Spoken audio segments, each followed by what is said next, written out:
Hey guys, welcome back to my channel. For today's video, we're going to be starting off with a 30-ounce handle tumbler. I already sanded this and prepped this off camera just to speed up the process. We're going to be adding this patterned vinyl and we're just going to do strips of them all around the cup. I cut this out with my Cricut because I didn't want to cut it with my paper trimmer because I knew that my measurements were going to probably be off. So I just cut this out with my Cricut and I believe it was 1.5 inches. For the next step, I didn't have smaller masking tape. I only had the 2-inch masking tape. So I laid this down on my Cricut with sticky side down and I cut out also 1.5 inches of the masking tape. And I laid them in between the pattern vinyl. So it was pattern vinyl, masking tape, pattern vinyl, masking tape, because when we're laying down the masking tape, we are going to be adding glitter. So I just repeated this step for the entire cup, and the reason why we're doing this is because I wanted the same exact space in between the pattern vinyl and the glitter.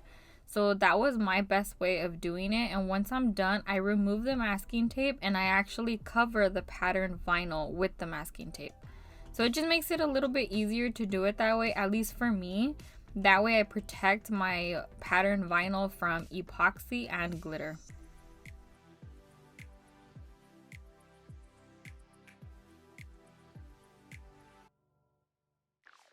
Now we're just going to be using an edge trimmer to trim off the edges from the top and the bottom. And I like to do this because it gives it a much cleaner look, because these tumblers from the bottom, they are rounded. So I just love the way this looks once you trim off the extra vinyl.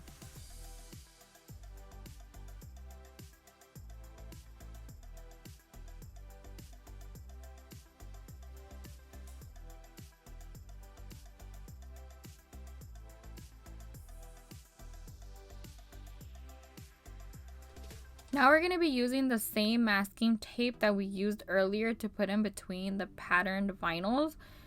And we're going to layer this on top of the patterned vinyl. This is going to protect it from any epoxy or glitter. And also you're just going to want to trim the edges the exact same way we trim the patterned vinyl. So we're just going to speed this process until we are done trimming all of our masking tape and it's ready for glitter and epoxy. Or epoxy and glitter. Before you add your epoxy and glitter, you want to make sure that the masking tape is really pressed down. So I just used my squeegee to make sure there was no lifting or any air bubbles or anything like that. For the epoxy, I mixed in, I believe it was 10 mLs of both part A and B. This is a 30 ounce, so it does take a little bit more epoxy, and I just added an even layer all around the cup where we're going to be adding the glitter. Now we're going to be adding the glitter to all the areas that we added the epoxy to. Just remember that before the epoxy sets and cures, you want to remove the masking tape, because if you don't remove it, you're going to risk pulling up some of that epoxy and the glitter with it.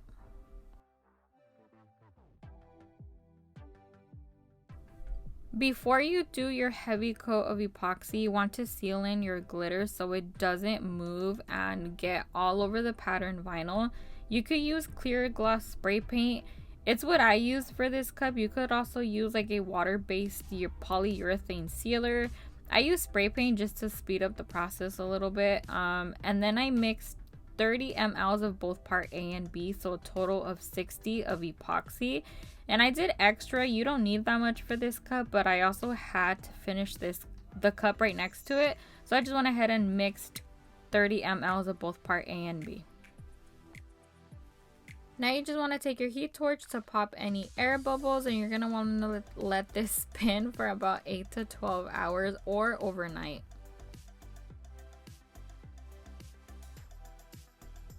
Now we're going to be adding strips of vinyl to cover up the seam between the glitter and the pattern vinyl, and I cut this out with my Cricut.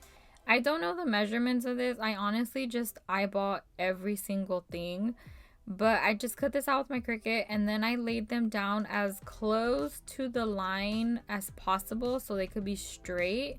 and I just trimmed off the excess with a sharp craft knife or an X-Acto knife or whatever you have on hand. Just make sure you do not cut yourself or scuff up the cup. I just did this for all of the seams, the tops, the bottoms, every single seam that's visible, just to give it a much cleaner look. Once I was done with that, I didn't know what I wanted to add to this cup because I feel like there was just so much going on with like the strips of the pattern vinyl and the glitter.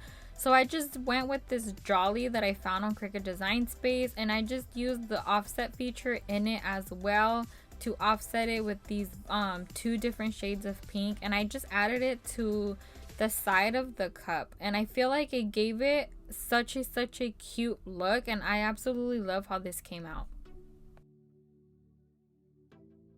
Make sure to really squeegee this down so we get no lifting on the edges, because we are going to be adding our last layer of epoxy. So for our last layer of epoxy, I mixed in 30 mLs of both part A and B, so a total of 60. And the reason why I mixed so much epoxy is because I'm also adding another layer to the blue cup that was previously shown in the video.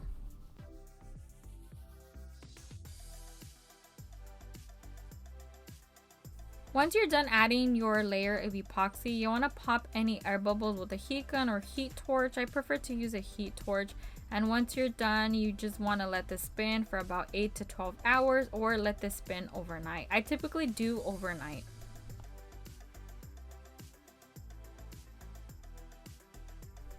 After you're done with that, you want to make sure that the top of the rim is clean. So you just want to take a sharp X-Acto knife and go around all of the rim of the cup and clean the cup inside and out.